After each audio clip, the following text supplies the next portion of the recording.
My girlfriend cheated on me after got a job, and she has been used me just for the visa and ATM. Now she is trying to win me back. So I did this because I don't care her anymore. My 24 male partner, 30 female, of 4 years, had an affair with a colleague, 23 male, on a mine site. We started dating on September of 2018, on my birthday, so that day has always been extra special to me.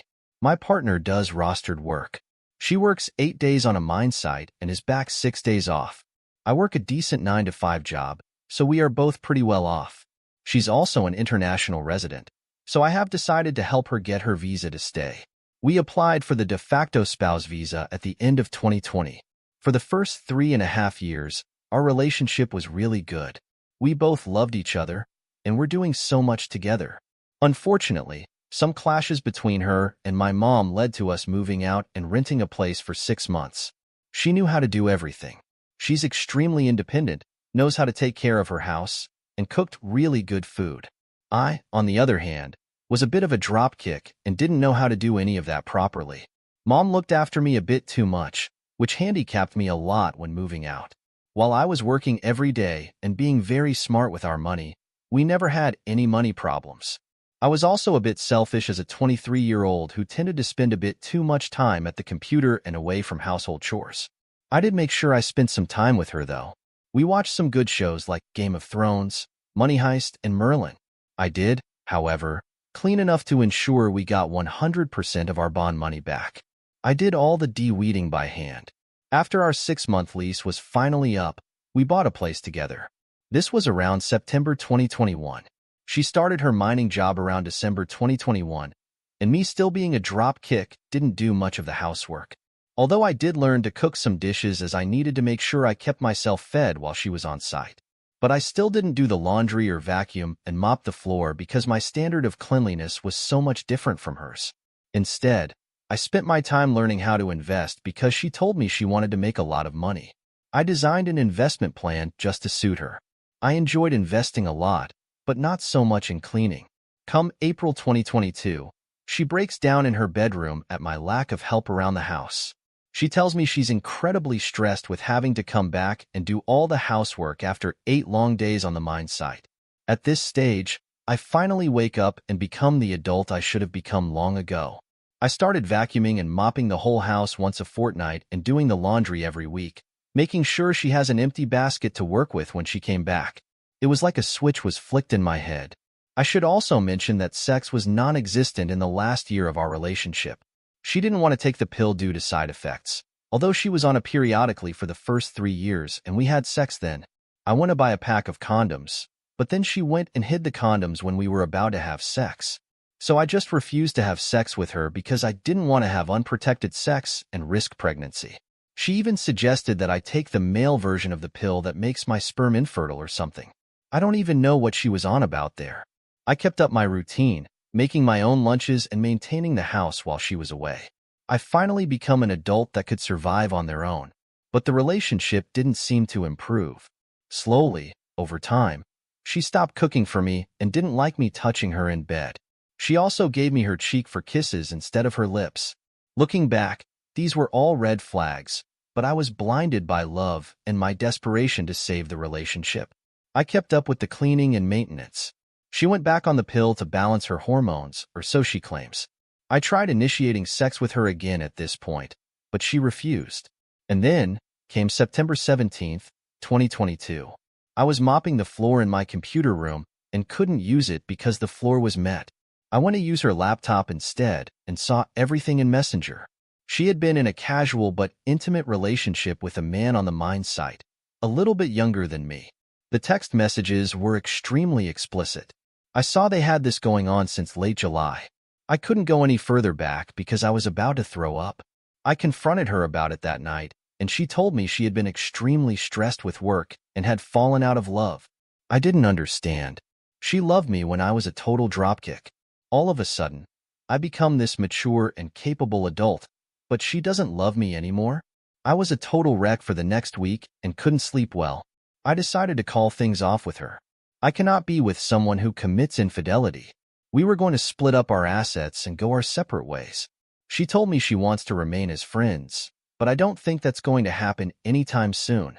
But no, do I think that's a good idea for either of us? This also has implications for her visa. She is currently on her temporary visa until the end of November this year, at which point we are supposed to sign off on some documents so she can get her permanent residency. I told her I refuse to sign any documentation as I basically have to lie, which can get me sent to jail along with a big fine. She may still be able to get her permanent residency if the department decides to award it to her, but she is at a much greater risk of having to go back to a student visa, which means she will lose her mining job, along with her life savings of having to enroll in some course she doesn't want to complete and pay international student fees, which are bloody expensive, along with wasting years of her life just to progress her spouse visa all for nothing. Despite the harm she has inflicted on me, I hope she gets her permanent residency. It doesn't affect me either way, whether she gets it or not, but at this stage I have no influence over because I have already withdrawn as her sponsor. I cried multiple times in front of multiple people. I cried because the vision that I had of us being together with our many successes around us is now impossible. I cried because I was forced to make decisions that would either harm myself while benefiting her or harm her while benefiting myself. I cried as I enter the empty and dark house after work is done, knowing that she is living with her friends and I am alone. I will be moving back to my parents in a few months' time. It makes no economical sense to stay out here on my own without a partner. Alright, let's see some top comments. Loosebach29 says, I am petty. I hope she loses the visa. Playing stupid games. You may win stupid prizes. Good luck. Opie. Vincile McPress says, this also has implications for her visa.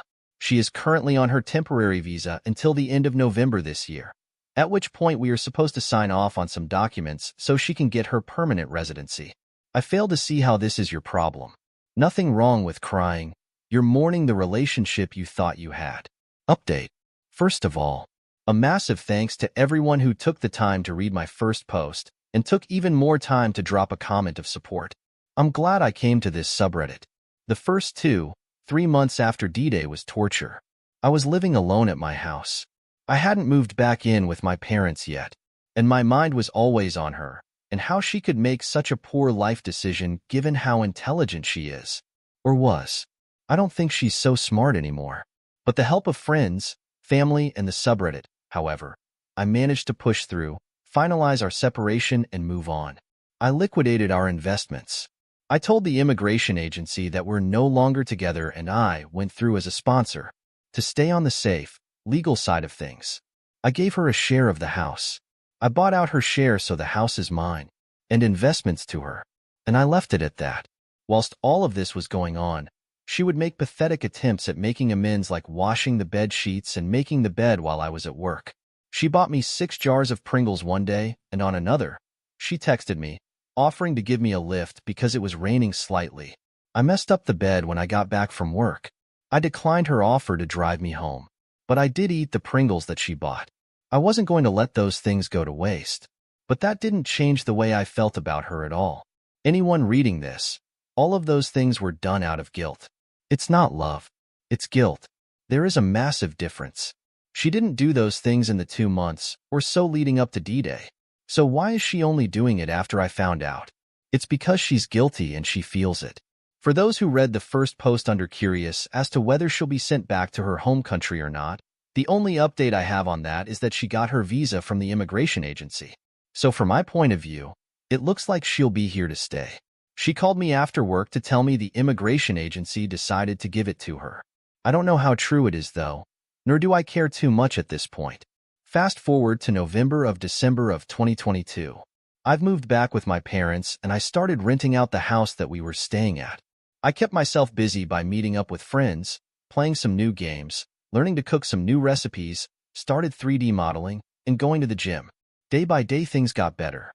And as my love and ability to give a crap about her dwindled, I started to see more and more just how bad of a person she was. I remember how she would come back home just to pick on the smallest of things just to make me feel bad and to give her superficial reasons to cheat. I remember how she refused to kiss me on the lips in the last few months of our relationship. It was heartbreaking to come home after a long day of work just to have her not wanting to kiss me. I remember how she wouldn't even acknowledge me when I would walk through the front door, and just sit on the bed with her laptop, pretending I don't even exist. Well, that's all in the past. I have better things to do and better people to get involved with. Thanks for reading. And for those who had just gone through D-Day recently, there is light at the end of the tunnel. Find some hobbies, go to the gym, talk to family and friends, go for a walk, go to the markets, listen to music, play some games, read a good book, start a small herb garden. Hell, go to work even, just to keep your mind busy. Literally do anything except dwell on your broken relationship.